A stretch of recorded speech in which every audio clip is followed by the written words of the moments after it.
Yeah, I think when we sat down and made a list of the things that we wanted to write about, we really wanted to write kind of about the basic building blocks of human flourishing.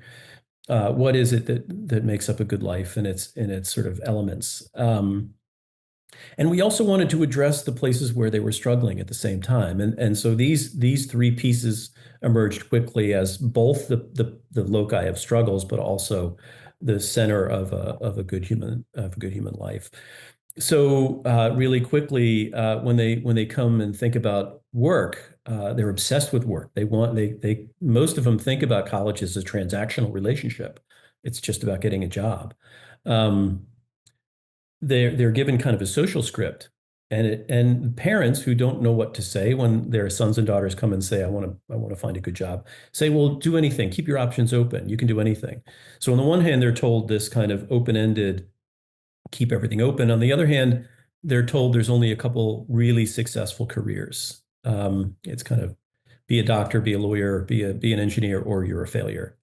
Um, and so they're really confused about actually how you make a good choice about work. And so a lot of the practical exercises in that section are um, coming from the insight that work is a gift. You have to develop your talents, and you also have to serve the human community. That's what meaningful work is. And so here's a process of discernment where you can sort of learn to think about how that works in the particulars of your own life with your talents and your communities. Um, the same kind of thing with dating. We meet them where they are. Where they are is there's two options on the menu, hooking up and opting out. Most don't hook up, most opt out. But those are both strategies of control because love disrupts their plans and they are full of plans. And so there's this invitation to say, ask for more for love. Ask for more. What would love look like? Don't shut it down because it leads to loneliness. And here's a couple strategies for dating because people don't date anymore. And so you're really starting from scratch.